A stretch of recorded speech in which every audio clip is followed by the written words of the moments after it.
नमस्कार मित्रांनो या अगोदरच्या लेक्चर मध्ये आपण बघितलं होतं की मराठी भाषेसंदर्भात आपल्याला काय काय शिकायचं आहे त्या प्रकरणांची यादी आपण या अगोदरच्या लेक्चर मध्ये आपण बघितलं होतं।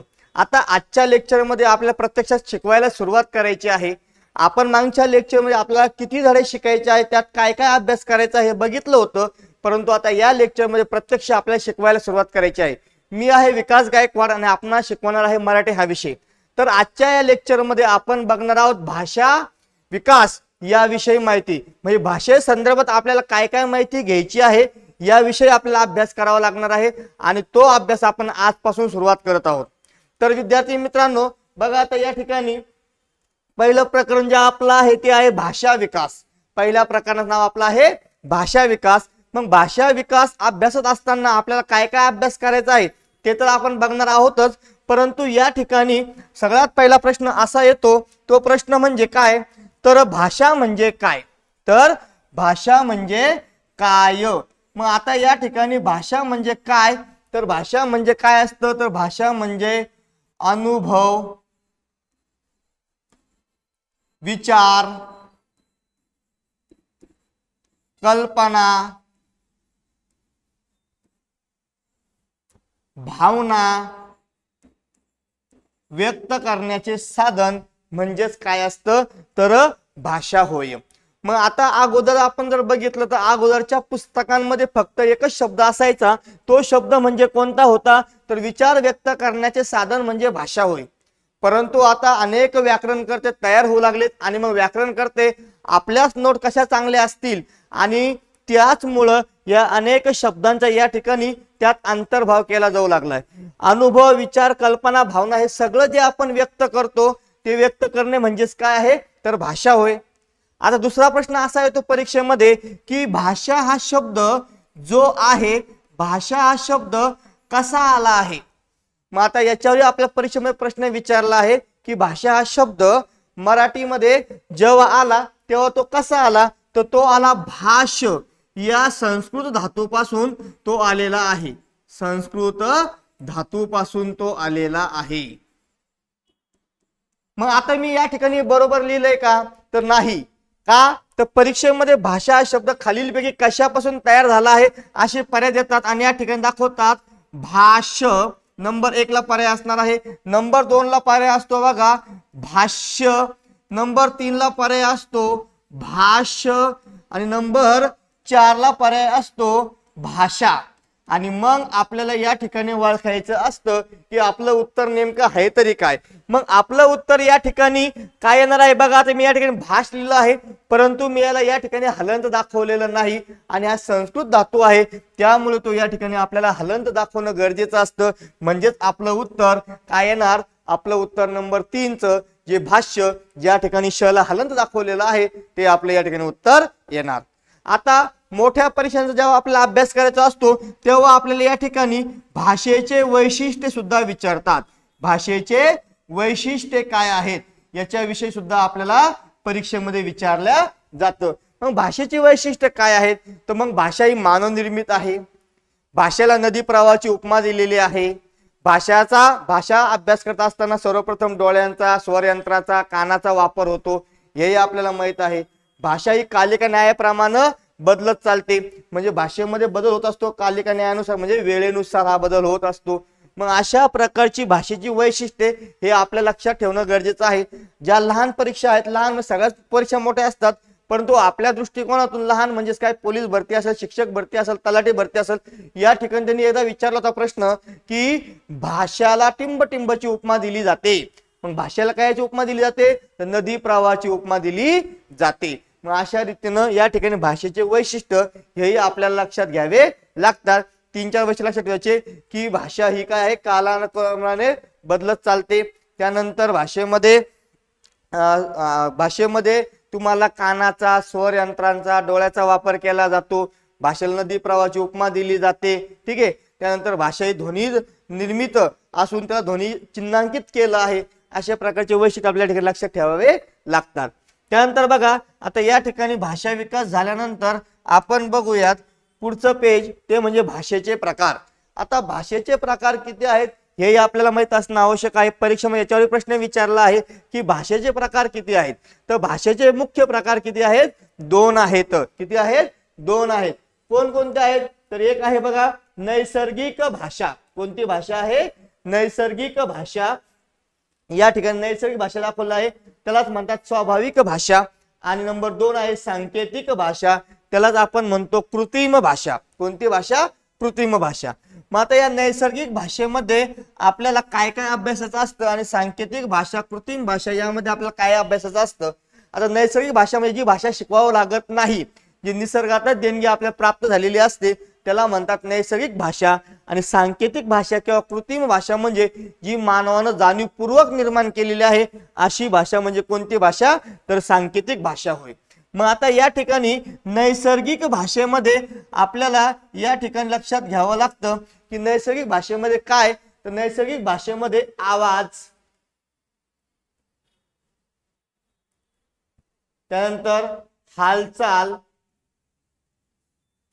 आणि हावभाव व्यक्त केले जात असतात, तेव्हा ती भाषा नैसर्गिक भाषा या स्वरूपात दाखवली जाते। मग आपल्याला परीक्षेमध्ये प्रश्न विचारला जाईल की हालचाल दाखवणारी भाषा ही कोणती भाषा होईल, तर कोणती भाषा होईल, ती नैसर्गिक भाषा होईल। मग आवाज जे आहेत, मग हे आवाज कोण काढतं, तर आवाज या ठिकाणी मानव आवाज काढतो, त्यानंतर पशु पक्षी सुद्धा या ठिकाणी आवाज काढतात।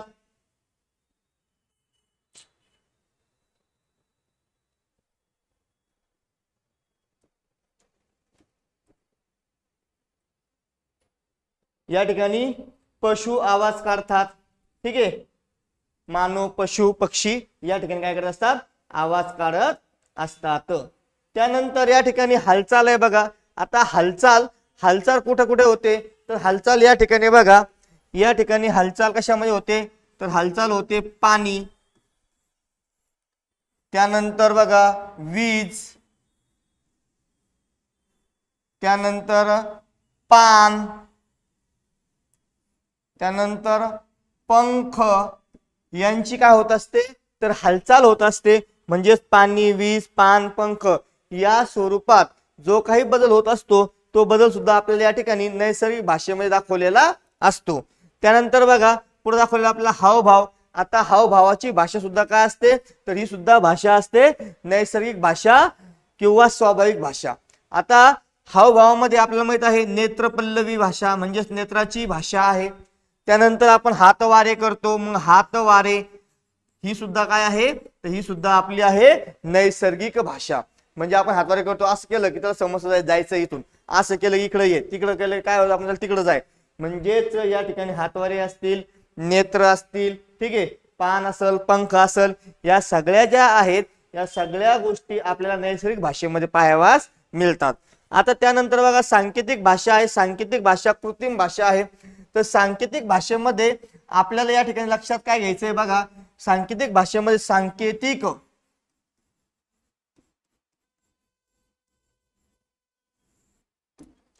भाषा व सांकेतिक चिन्ह, सांकेतिक चिन्ह। आता या सांकेतिक भाषेमध्ये आपण जे काही लेखन करतोय, ज्या चिन्हाने आपण लेखन करतो आहे, हे सगळे चिन्ह हे कशामध्ये आहेत, तर सांकेतिक भाषेमध्ये येतात। आणि सांकेतिक खुणांमध्ये या ठिकाणी बघा आपल्याला नकाशे असतील, तक्ते असतील, नकाशे, तक्ते, ठीक आहे, हे आपल्याला या ठिकाणी चित्र असतील, हे सगळं आपण जाणीवपूर्वक आपल्या लेखणीने काढत असतो। म्हणून या ठिकाणी ही कोणती भाषा झाली, ही झाली आपली या ठिकाणी सांकेतिक भाषा। त्यानंतर बघा पुढे बघूयात आपण, पुढे आहे या ठिकाणी भाषिक कौशल्य। आता भाषिक कौशल्य जे आहे, तर लहान लेकरं जेव्हा जन्माला येतात तेव्हा तो कोणकोणत्या भाषांमधून तो आपलं कौशल्य विकसित करत असतो, तर या ठिकाणी बघा 5 पायऱ्या आहेत। नंबर 1 आहे श्रवण, नंबर 2 आहे संभाषण, नंबर 3 आहे भाषण, नंबर 4 आहे वाचन आणि नंबर 5 आहे लेखन। आता सगळ्यात अगोदरची जर आपल्याला विचारली की सगळ्यात अगोदरची आपली या ठिकाणी कोणती पायरी आहे, तर सगळ्यात पहिले बघा आपली जी पायरी येते ती म्हणजे कोणती असते? श्रवण. म्हणजे लहान बाळ जर जन्माला आलं तर जन्माला आल्याबरोबर त्याला ऐकायला येत नाही असं म्हटलं जातं बघा. मग आपण त्याचं काहीतरी 10व का 12व्या दिवशी त्याचं काहीतरी नामकरण करतो आणि त्या कानामध्ये बोळे वगैरे टाकतं का त्याला आता आवाज सुरू झालेला आहे ऐकायला यायला. म्हणजे सगळ्यात पहिले ते काय करतं? श्रवण करण्याचं काम करत असतं.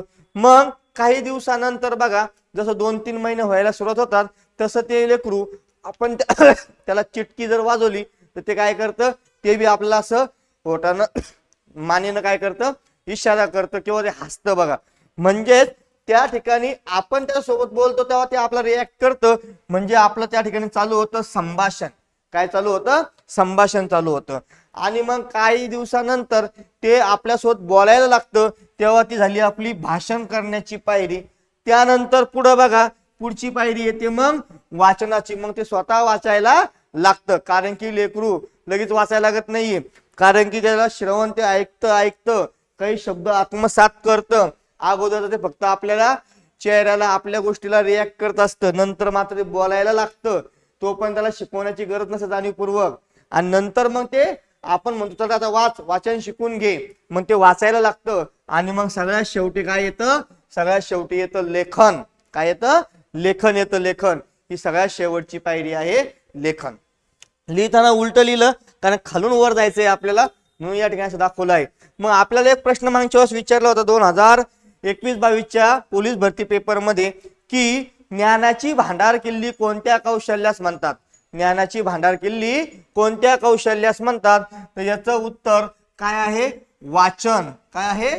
वाचन. ज्ञानाची भांडार किल्ली. ज्ञानाची भांडार किल्ली. वाचाल तर वाचाल म्हणजे आपण जेवढं काही आत्मसात करू वाचन करून करून वाचन करून करून तर आपलं काय होतं? ज्ञान हे वाढत चालतं. मग याला म्हणतात ज्ञानाची भांडार किल्ली. त्यानंतर पायाभूत कौशल्य कोणतं आहे? तर पायाभूत कौशल्य असतं या ठिकाणी श्रवण.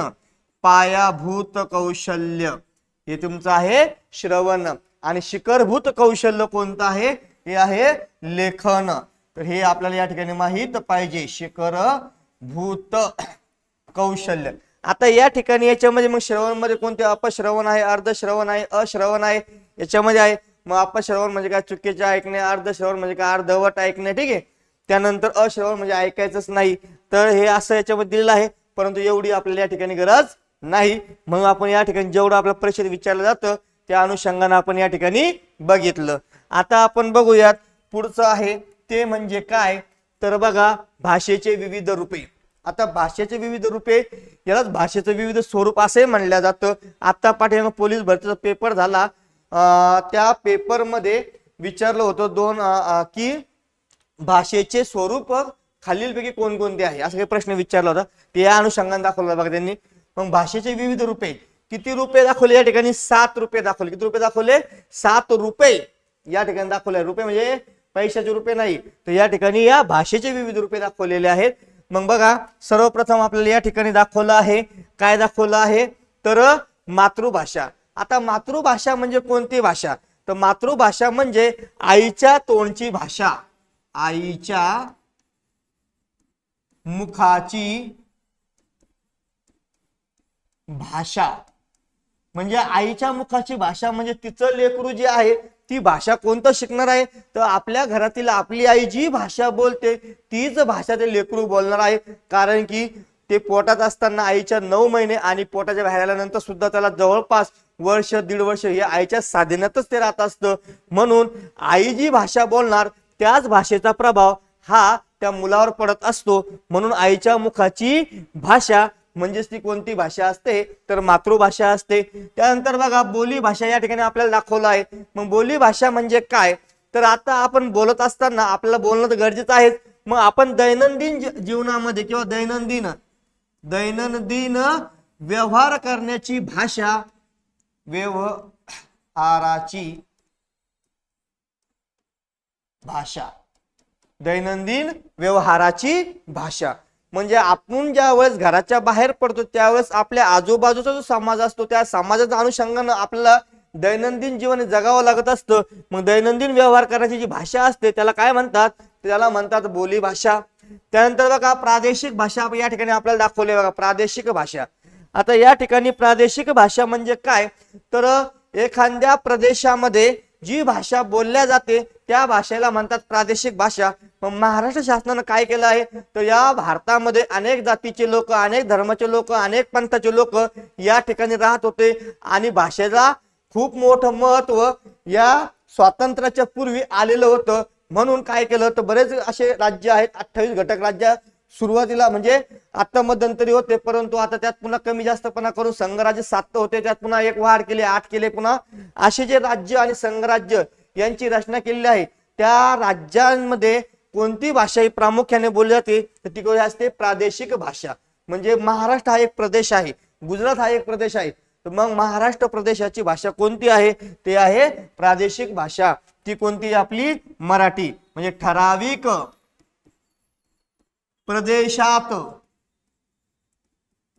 प्रदेशात बोलली जाणारी भाषा म्हणजेच कोणती भाषा आहे तर ती आहे प्रादेशिक भाषा. त्यानंतर बघा राष्ट्रभाषा. आता राष्ट्रभाषा म्हणजे कोणती भाषा तर ज्या राष्ट्रातील लोकांनी एकमुखाने एक भाषा त्या संपूर्ण राष्ट्रामध्ये लागू केलेली असते ती काय असते ती असते राष्ट्रभाषा. आता आपण हिंदी आपली राष्ट्रभाषा म्हणून सांगतो, परंतु भारतीय संघराज्यात भारतीय घटनाज्ञेने कोणत्या एका भाषेला विशेष दर्जा दिलेला नाही, परंतु हिंदी आपण सगळ्या भारतामध्ये बोलण्याच्या दृष्टिकोनातून वापरतो. मग राष्ट्रभाषा म्हणजे काय लोकांनी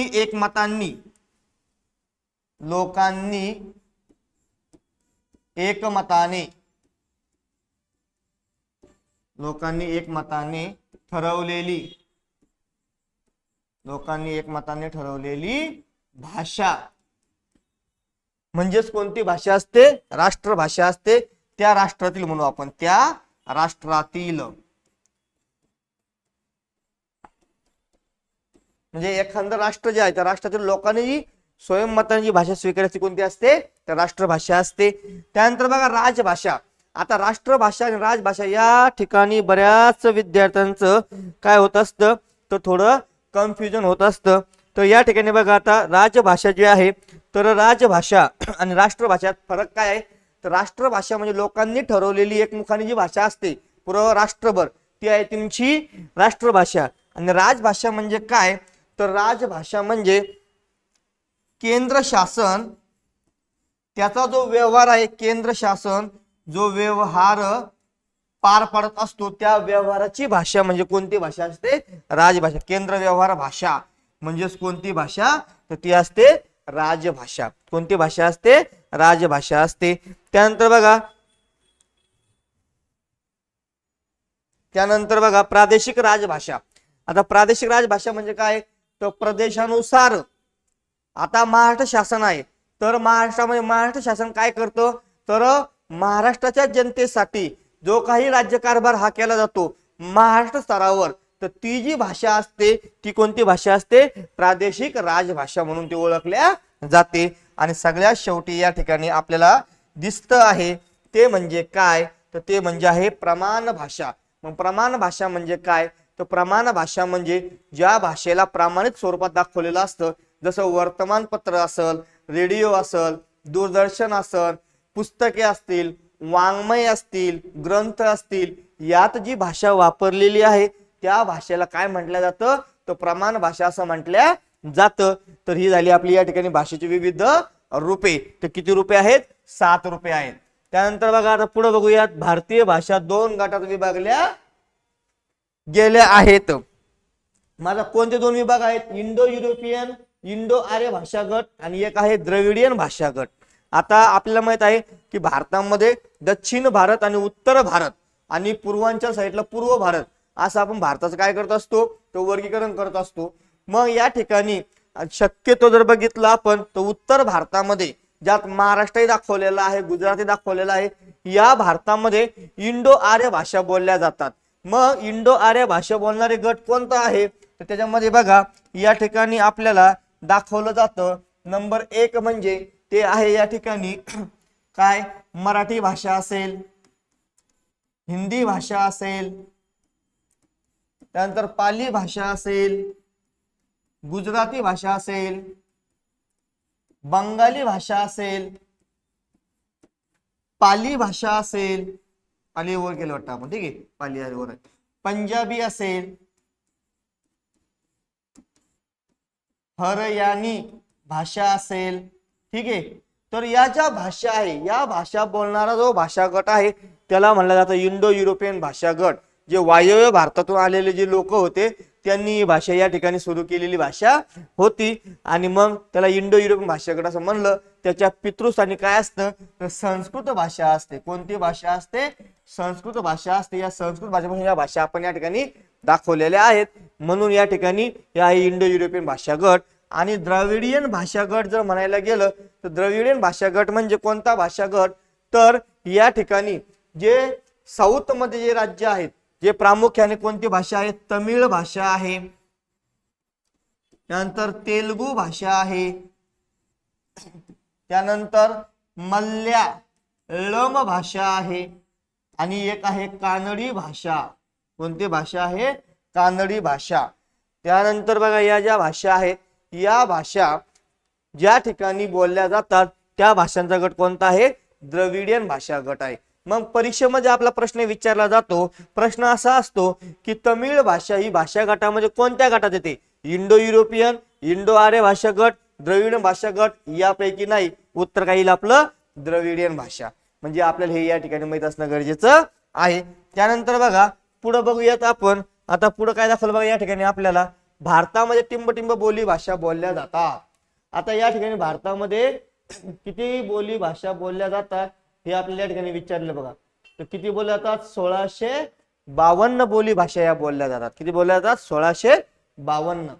त्यानंतर सगळ्यात जुन्या भाषा कोणत्या आहेत? सगळ्यात जुन्या भाषा कोणत्या आहेत? ती आहे तमिळ आणि एक आहे तेलुगू. तमिळ आणि तेलुगू या आहेत. त्यानंतर बघा भारतीय राज्यघटनेच्या कलम टिंबनुसार हिंदी व इंग्रजी या संघराज्य व्यवहाराच्या भाषा आहेत. म्हणजे कलम आपल्याला माहित पाहिजे. कलम किती आहे? 343 आहे. तर हे या ठिकाणी आपल्याला परीक्षेमध्ये विचारलं जाऊ शकतं. सगळ्यात प्राचीन भाषा कोणत्या आहेत? तमिळ आणि तेलुगू. सॉरी या ठिकाणी तेलुगू येणार नाही. या ठिकाणी काय आहे तुमचं? संस्कृत आहे. कोणता आहे? संस्कृत आहे. बरं लवकर लक्षात आलं. या ठिकाणी हे आहे संस्कृत. तर या भाषा आपल्या सगळ्यात काय आहेत? तर जुन्या भाषा या ठिकाणी त्या आहेत. आता बघा पुढे बघूयात. भारतीय राज्य घटनेच्या 8व्या परिशिष्टामध्ये 22 भाषा प्रादेशिक राजभाषा म्हणून निर्देशित केलेल्या आहेत. मग आता या राजभाषा ज्या आहेत या परीक्षेमध्ये आपल्याला विचारल्या जातात की किती भाषा या प्रादेशिक राजभाषा आहेत? तर किती आहेत? 22 भाषा आहेत. या 22 भाषा कोणत्या आहेत बघा या ठिकाणी? संस्कृत आहे, तमिळ आहे, हिंदी आहे, मराठी आहे, गुजराती आहे, पंजाबी आहे, कोकणी आहे, कन्नड आहे, मल्याळम, तेलुगू झालं या ठिकाणी तेलुगू आहे. ठीक आहे, तेलुगू आहे या ठिकाणी.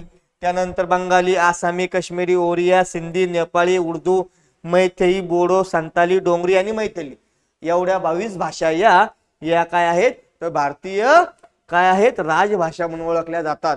मग या भाषांविषयी मी एक व्हिडिओ यापूर्वी टाकलेला आहे की कोणत्या राज्यामध्ये कोणती भाषा बोलली जाते हे मी या ठिकाणी सांगितलं. संस्कृत भाषा कुठं आहे? तर संस्कृत भाषा जी आहे तर वरचे जे राज्य उत्तराखंड त्या राज्यामध्ये ती भाषा बोलल्या जाते. तमिळ भाषा कुठं आहे? तर तामिळनाडू मध्ये आहे. त्यानंतर हिंदी भाषा कुठे आहे? हिंदी भाषा उत्तर भारतामध्ये प्रामुख्याने बोलली जाते. उत्तर प्रदेश, बिहार, मध्य प्रदेश, उत्तराखंड वगैरे जे राज्य त्या ठिकाणी बोलल्या जाते. मराठी भाषा महाराष्ट्रात बोलल्या जाते. गुजराती भाषा गुजरातमध्ये बोलल्या जाते. पंजाबी भाषा पंजाबमध्ये, कोकणी भाषा कोकणामध्ये, कन्नड भाषा कन्नड पुढे बोलल्या जाते तर कर्नाटकमध्ये बोलल्या जाते. मग हे सगळं जे आहेत आपण बघितलेलं आहे. मल्याळम भाषा ही कुठे? केरळमध्ये बोलल्या जाते. तेलुगू भाषा ही कुठं? तेलंगणा आणि आंध्रामध्ये बोलल्या जाते. बंगाली भाषा बंगालमध्ये, आसाम भाषा आसाममध्ये, काश्मीर भाषा काश्मीरमध्ये, ओरिया भाषा ही ओरिसामध्ये, तर सिंधी भाषा ही गुजरातमध्ये सिंध प्रांतामध्ये, नेपाळी भाषा ही आता या ठिकाणी नेपाळी भाषा जी आहे तर नेपाळी भाषा ही कोणत्या राज्यात? सिक्कीम राज्यामध्ये जवळपास 62% लोक बोलतात. उर्दू भाषा ही जम्मू काश्मीर मध्ये द्वितीय अशी भाषा आहे तिथं ती वापरल्या जाते. मैथई भाषा ठीक आहे मणिपूरमध्ये आहे. त्यानंतर बोडो भाषा बोडो, संताली, डोंगरी. आता डोंगरी भाषा जी आहे तर डोंगरी भागामध्ये म्हणजेच कुठं? तर आपलं जे आहेत अरुणाचल प्रदेश वगैरे त्या साईडला भाषा बोलल्या जातात. ठीक आहे, तर अशा रीतीने या भाषांविषयी आपल्याला माहिती पाहिजे, पण कोणती भाषा या गटामध्ये आहे आणि कोणती भाषा नाही हे आपल्याला लक्ष देणं गरजेचं आहे. तर अशा रीतीनं आपण या ठिकाणी इथपर्यंत आलो. याच्यानंतर राहिलेलं जे काही आहे ते आपण उद्याच्या भागात पाहूयात. या ठिकाणी थांबूयात. धन्यवाद.